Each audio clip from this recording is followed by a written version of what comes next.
Entonces miren, acá también, ¿qué creen que está pudiendo haber acá? Comparen ese volumen entre ambas extremidades. Si ustedes ven esto, ¿en qué sospecharían primerito? Sin que les diga nada el paciente. ¿Qué deberían evitar ahí? ¿Que ya está a punto de formarse o seguro ya está instalado? ¿Qué creen?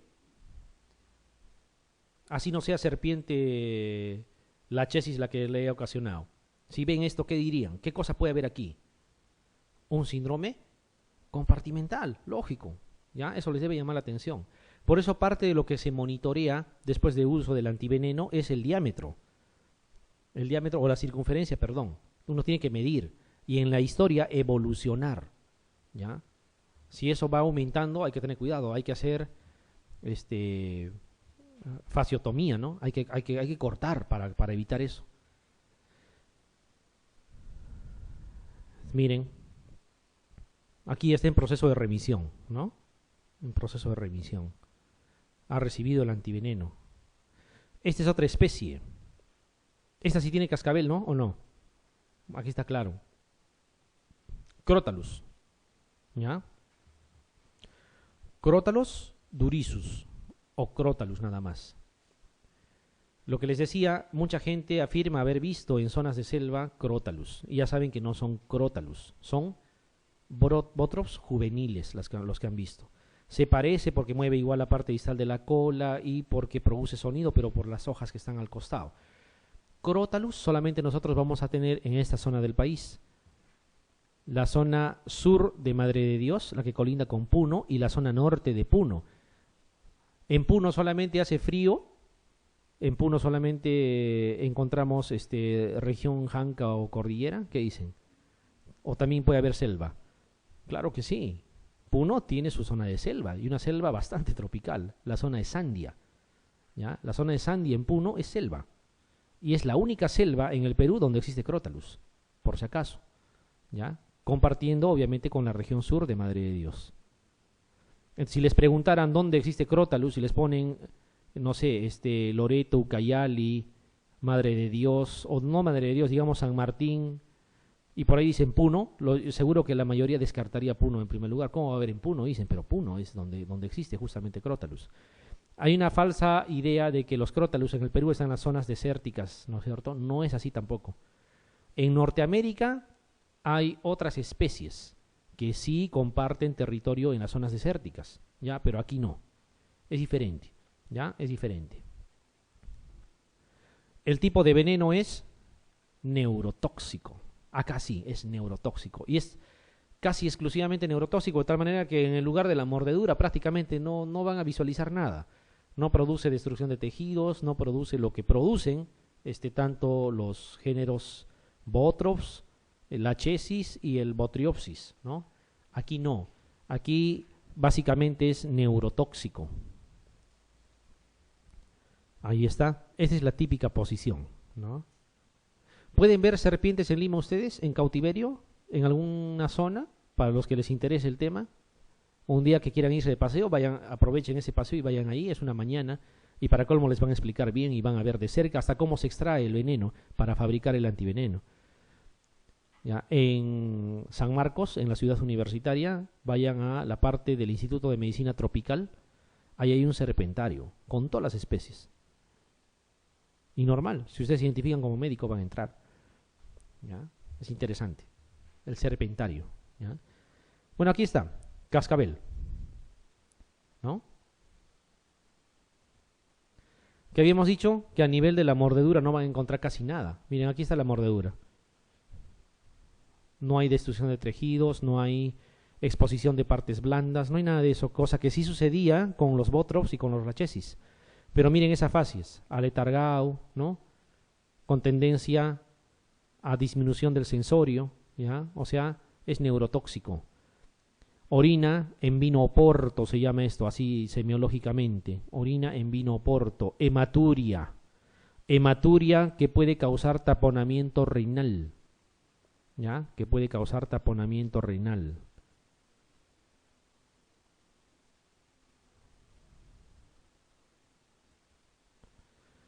¿Y estos señores cómo se llaman?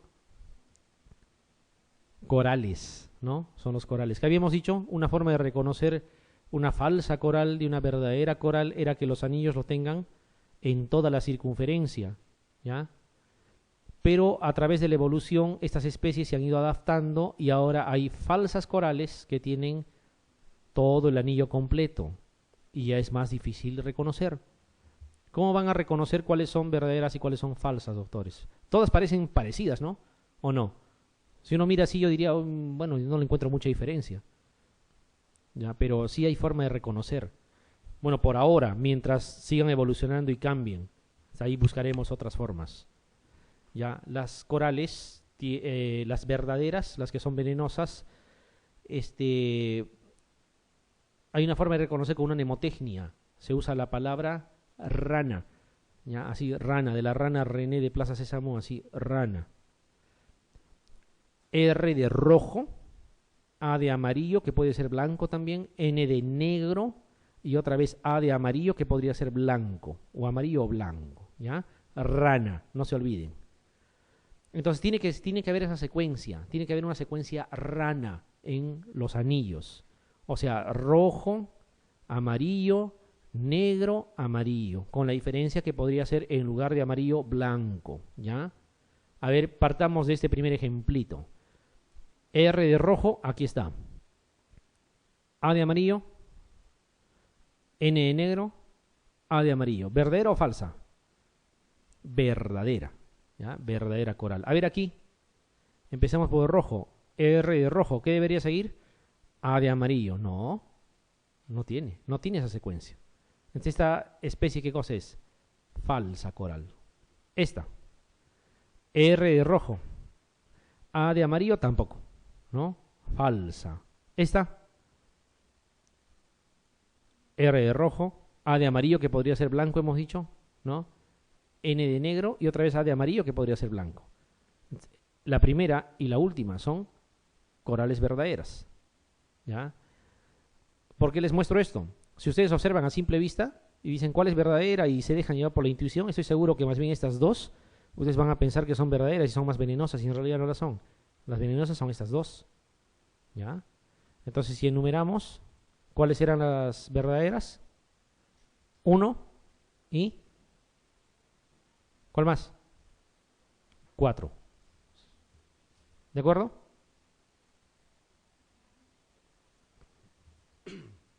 Muy bien.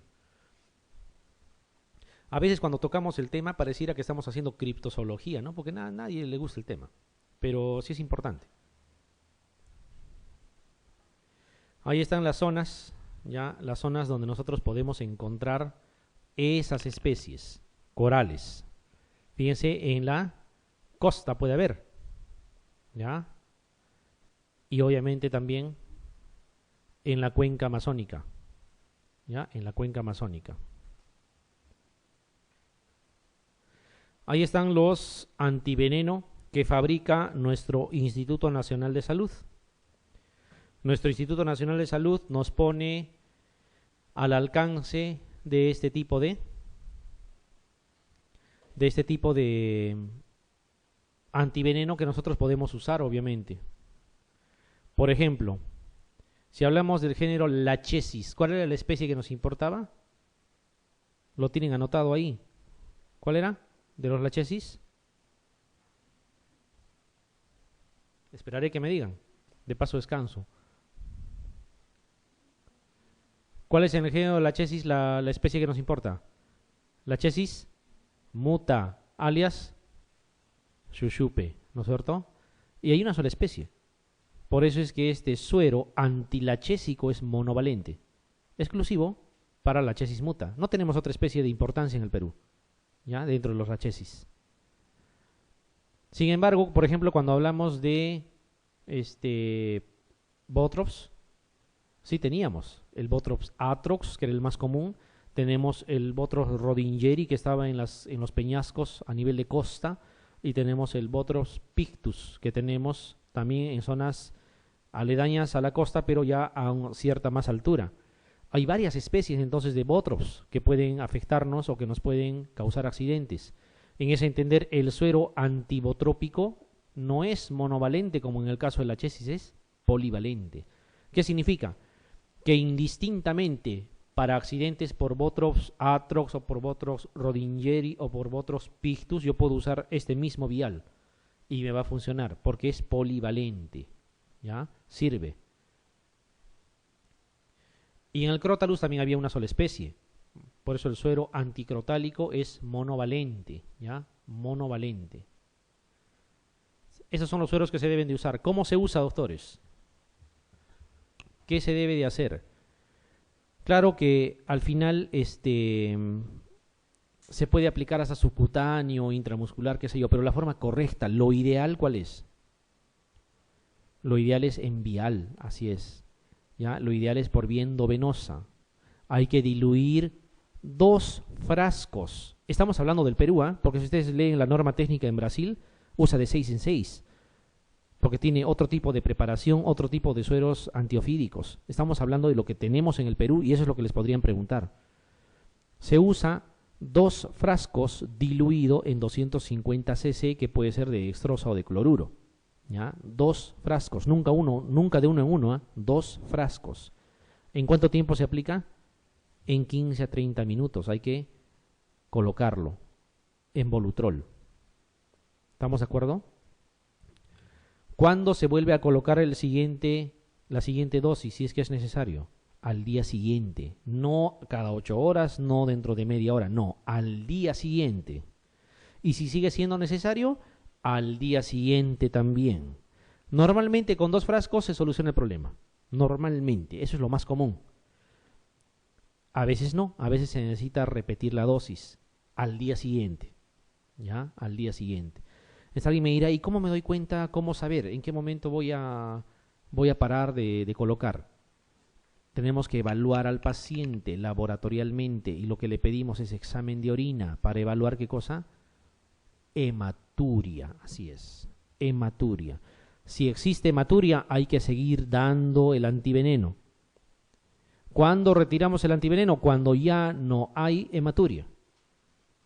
Entonces, ¿podría usar 2 más? Claro que sí. Ya estaría en 4. Podría usar 6, podría usar 8. ¿Hay algún límite? De lo que se reporta en el Perú, no hay exactamente un límite. La gran mayoría remite con 2, como les digo. Hay casos excepcionales que se han tenido que usar más. Ya, en algún momento, nos consta que se puede usar hasta 6 o 8, ¿no?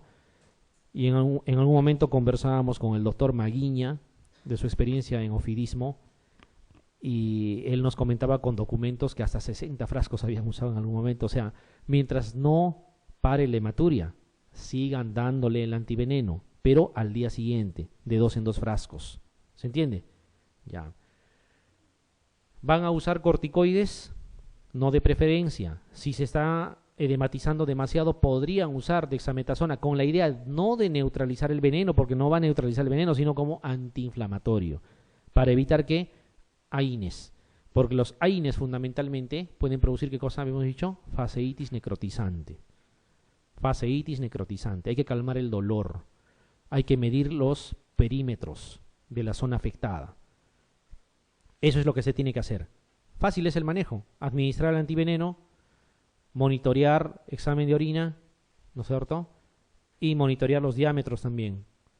Lo más común, ya, es que con 2 frascos a las horas empiece a mejorar y al día siguiente esté mucho mejor. Y ya no necesiten siquiera colocarle más antiveneno. A pesar de que la herida puede estar ahí, ya no hay hematuria y se corta, ya no se da más antiveneno. Ya, es más o menos ese es el manejo que se tiene que hacer, ya, con cualquiera de los viales dependiendo de la especie. Por eso es importante que la persona agredida, o sea, la que ha sufrido el accidente, primero, no destruya a la serpiente y lo deje botado. Si lo logra, digamos, lo logra capturar, porque hay personas que logran capturar a las especies agresoras, hay que llevarlo al centro de salud para que uno pueda reconocer la especie y saber qué antiveneno dar. ¿Ya? O por lo menos conocer geográficamente qué especies tengo yo en la zona donde estoy. ¿Ya? Algunos usan machete, ¿no? Algunos tips les voy a dar. Algunos usan machete. Pregunta, Y eso es propia experiencia, porque eso no va a estar en el libro. ¿Qué conviene? ¿Agarrar por la parte fila del machete y darle a la serpiente? ¿Sí o no? ¿Qué dicen? Ha habido más de un caso que hacen eso y lo único que logran es que vuele la cabeza y todavía les pueda morder. ¿Ya? O sea, al machetear de esa forma. Tienen que darle con la parte donde no está el filo, con la idea de fracturarlo, porque es frágil una serpiente. Le dan lo suficiente como para fracturarlo, ya no va a poder moverse. Ahí lo pueden capturar. ¿Ya? Nunca hagan eso de cortar así, porque como se está moviendo, está con impulso, cortan y continúa el impulso, y más bien puede... O sea, la parte distal no le va a servir, pero la parte proximal a la cefálica todavía funciona. ¿Ya? Hay que tener cuidado. Otra cosa, ¿qué les convendría dentro de lo malo? ¿Que la serpiente ya haya comido o todavía que no haya comido sus alimentos cuando les provoca la mordedura? Cuando la serpiente ya cazó a su presa y por cuestiones del azar se encuentra con ustedes y también les muerde, ya no les va a depositar mucho veneno, porque ya lo usó en su presa. Pero si la serpiente sale a cazar y en ese instante ustedes tienen la mala suerte de encontrarse, lo que les va a inocular es bastante veneno. Entonces no todas las mordeduras tienen las mismas características, ¿ya? Entonces no puede haber un estándar. Depende de varios factores, ¿ya? Depende de varios factores. Muy bien, más o menos esas cosas hay que usar con las serpientes. A ver, respondamos esta pregunta. Dice la zona del territorio peruano donde se han reportado casos de ofidismo por Crotalus. ¿Cuáles, doctores? ¿En Loreto hay Crotalus? ¿Amazonas? ¿Lima? ¿Puno? ¿Ucayali? ¿Qué dicen? Así es. También Madre de Dios, la zona sur. ¿Ya? Es una especie fundamentalmente de comportamiento arborícola. ¿Qué significa? Que es una especie que vamos a encontrarlo a nivel de árboles. Y había una sola especie de importancia que tenemos dentro de las serpientes. Porque ya hemos dicho hay boas también. ¿Cuál era? ¿Botrops atrox? No. Botrops atrox es la principal especie en cuantía, o sea, la que más accidentes ocasiona, pero no es arborícola. Botriopsis bilineata, sí, alias loromachaco, ¿no es cierto? Lachesis muta, ¿qué cosa es? Xuxupe. Botros pictus está en la zona costera, pero a cierta altura. Todas las anteriores nada que ver. ¿Cuál es entonces? ¿No? Botriopsis bilineata, ¿ya? O loromachaco también, que es lo mismo. El efecto del veneno inoculado por la serpiente jergón, que podrían ponerles jergona también, indistintamente le llaman. La especie correcta es Botrops atrox, es fundamentalmente de tipo hemolítico, neurotóxico, proteolítico, neurotrópico, citotóxico. ¿Qué marcarían? ¿Neurotrópico? Proteolítico, así es, destruye tejidos, como han visto, ¿ya? Destruye tejidos. ¿Cuál de las siguientes no es característica de las serpientes venenosas? Hemos visto las características de las serpientes venenosas. Cabeza triangular, ¿qué dicen? Sí, triangular o acorazonada es característica de las serpientes venenosas. Foseta loreal es exclusividad de las serpientes venenosas.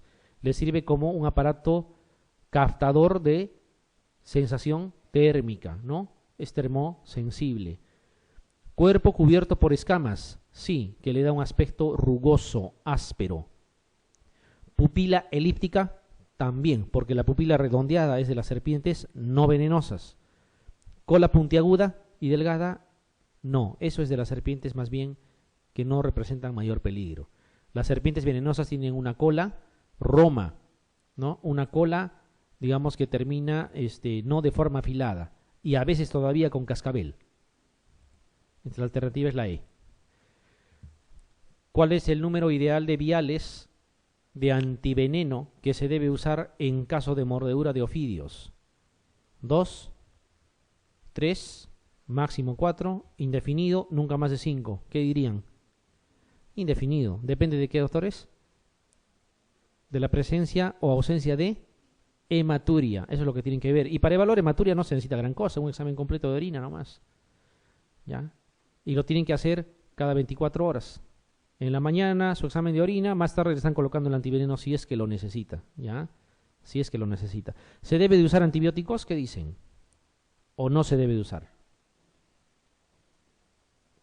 Lo que sucede es que en el momento de la mordedura, ¿no? La serpiente tiene en la saliva algunas bacterias anaerobias, fundamentalmente, ¿ya? Gram negativas también. Y también se contamina toda herida con la misma flora de la piel de la persona agredida, ¿ya? Por lo tanto, hay que coberturar, ¿no? De forma amplia. Lo que más se usa es ciprofloxacino con clindamicina, es lo que más se usa. Clindamicina con la idea de coberturar estafilococo, incluso estafilococo comunitario, ¿no? Anaerobios también de alguna manera, ¿ya? Y el ciprofloxacino te cubre también estafilococo, te cubre gram positivos, te cubre gram negativos, ¿ya? Y cubre muy bien o penetra muy bien a tejido y partes blandas, ¿ya? Entonces es una combinación que se usa. ¿Qué otras cosas podrían usar? A manera que practican antibióticos. ¿Qué otra combinación? ¿Oxacilina podrían usar? Claro, oxacilina sola de repente no, pero oxacilina más ciprofloxacino, por ejemplo, sería una muy buena combinación, ¿no? Muy buena combinación. ¿Podrían usar ceftriaxona con metronidazol? Claro que sí, porque están cubriendo lo mismo, ¿no? Entonces, depende. Pero lo que más usan es ciprofloxacino con clindamicina, ¿ya? Ya saben el por qué, o sea, puede... Y es más, las personas que se dedican a la agricultura o que viven en la zona y están transitando por ese lugar, así se hayan duchado 10 veces antes de salir, en esa zona definitivamente ya se contaminó la piel. Desde el momento de la mordedura, obviamente hay muchas bacterias probablemente que estén ahí, entonces hay que coberturar, se tiene que coberturar necesariamente con antibióticos. A ver, el mejor marcador clínico para discontinuar el suero antiofídico durante el tratamiento es disminución del edema, si ya se usaron 3 o más frascos, remisión de la hematuria, disminución del dolor o a criterio y experiencia del médico tratante. ¿Qué opinan? ¿Cuál es? ¿La E? ¿A criterio? Remisión de la hematuria. Muy bien. Claro. Mientras siga la hematuria, le siguen dando. No se preocupen. ¿Ya? No es lo más común que lleguen a esa cifra que les he comentado. Lo normal, como les digo, lo más común es que sean incluso 2 frascos nada más al inicio. Si es al día siguiente una más, no tengan cuidado. ¿Ya? Siempre hay que saber los rangos. No parecieran importantes, pero hay que saber los rangos. Les voy a poner este pequeño ejemplo. Viene una mamá puérpera con su niño y les dice: mi hijo ya cumplió 1 mes y sigue con el cordón umbilical acá. No se le ha caído todavía. Ustedes saben que se cae más o menos a la semana. ¿Qué le dirían, doctores? Sí, hay que operarlo, hay que hacerle una ecografía, de repente tiene algún nexo con cavidad abdominal. Pero si uno recuerda que el rango máximo es 46 días, yo le diría: tranquila señora, todavía está dentro del tiempo que podría esperar. No es lo más común lo que le está sucediendo, pero está descrito, así es que tranquila, son 46 días, por si acaso, como máximo. Uno pensaría, claro, el promedio es 7, la gran mayoría de veces es 7, pero puede pasarse y no hay que asustarse. ¿Ya? No hay que asustarse. Es igualito aquí. Lo normal es que en 2 frascos esto esté solucionado y no se necesite al día siguiente, pero si se requiere, no hay que seguir dando hasta que remita la hematuria. ¿Ya? Una pregunta interesante: ¿se necesita la prueba de sensibilidad, sí o no? ¿Qué dicen? Les adelanto que esto puede producir anafilaxia. ¿Ya? Puede producir anafilaxia.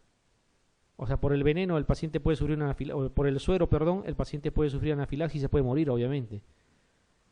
¿Qué medida tomarían, doctores? ¿Qué harían? Bueno, hay una costumbre que antes era solo del personal de enfermería, con todo respeto que se merecen, ¿ya? Pero ahora lo hemos adoptado muy bien los médicos también, y no está bien. ¿Cuál es? De hacer la prueba subcutánea. Cogen un poquito y lo colocan por vía subcutánea. No ha pasado nada y te colocan el suero. Con la penicilina hacen lo mismo. No sirve en ninguno de los 2 casos, porque la anafilaxia se presenta con cualquier dosis, no es dosis dependiente. Entonces, haciendo la prueba subcutánea, le puedes producir anafilaxia y se puede morir. ¿Ya? Entonces, no sirve de nada la prueba, ese tipo de prueba. ¿Qué se tiene que hacer? Se debe tener al lado cargado adrenalina. ¿Ya? Adrenalina. ¿Ya? La adrenalina hay una forma de preparar simple, cualquiera lo puede hacer. Una ampolla de adrenalina, ese del 1 por 1000, esa que viene, esa la pequeñita, eso lo diluyen en 10 cc. Puede ser de agua destilada, puede ser de cloruro si quieren. En 10, en una jeringa de 10, ¿ya? Y se utiliza de 3 en 3. Se utiliza de 3 en 3. Normalmente, ¿qué es lo que se hace? ¿Ya? Normalmente, incluso se desecha 7 y se queda con los 3. Algunas personas son tan cuidadosas que en la llave de triple vía ya lo tienen colocado, incluso la adrenalina ahí. Empiezan a colocar el antiveneno, si no pasa nada lo dejan y lo retiran. Pero si sucede la anafilaxia, simplemente colocan la adrenalina. Ustedes saben que tienen 1 minuto para volver a cargar la nueva dosis de adrenalina si es que se necesita. ¿Ya? Entonces, es lo que tienen que hacer, porque lo que sería lo peor, le voy a hacer su prueba cutánea. Le están haciendo y le causa anafilaxia. Ese ratito vayan a buscar adrenalina, a ver. A veces ni siquiera hay. Entonces, debe de haber adrenalina, y eso también sucede con el antiveneno para loxoceles. Olvídense la prueba cutánea. Con la penicilina lo mismo, ¿ya? Con la penicilina lo mismo. Bueno, aquí ya está claro, ¿no? Es remisión de la hematuria. Hay otras especies, ¿ya? Nuestra amiga anaconda, ¿no? Anaconda o Yakumama. No nos van a preguntar esto, ¿eh? Solamente lo estamos mencionando. Y no quiero que noten la diferencia. Ya, esta boa, que incluso una de las especies que más tenemos, no es esta que está mostrando acá, sino es el constrictor, que ¿a qué se dedica? Como su nombre lo indica, mata a las presas no por veneno, sino por constricción, ¿no es cierto? Por constricción. Un abrazo que te destroza todo, ¿no? Te fractura costillas, te fractura columna vertebral, todo, y mueres por asfixia, ¿ya? Pero esta serpiente, esta boa, es prácticamente imposible que la confundan con las serpientes que hemos mencionado. Las serpientes que hemos mencionado bordean más o menos el metro, a veces menos, la gran mayoría de las veces menos. De repente el achesis un poquito más, ¿ya? No es pues así tantos metros como están viendo aquí. Y otra cosa es que las boas están en sitios pantanosos también, ¿ya? Solamente para mencionarles, porque esto no les van a preguntar. No es parte de lo que digamos se requiere. También solo para mostrarles, ya, miren esta otra boa. ¿A qué se parece? Albatropsis biliniata, ¿no? Uno podría decir, como está en el árbol y es verde y tiene también amarillos a los costados, debe de ser un loro machaco. Y no es loro machaco, ya, no es loro machaco. Fíjense, aquí está. Está descansando tranquilamente. Ya, no es. Se parecen y no es. ¿Ya? Esta es otra boa. Alguien podría decir, ¿hay posibilidad de eso confundirlo, digamos, con el Botros atros? El Botros atros tiene escamas rugosas. Miren, aquí es medio brillante la piel, ¿sí? Igualito es en las boas. Las boas tienen la piel brillante. Es una de las formas de darse cuenta. Otra es el tamaño. Alguien me dirá, pero por el color parece un Lachesis muta, o sea, una chuchupe. Pero la chuchupe tiene dibujados sus mapas a los costados. Esta ni se parece, ¿ya? Entonces, no hay que confundir las especies.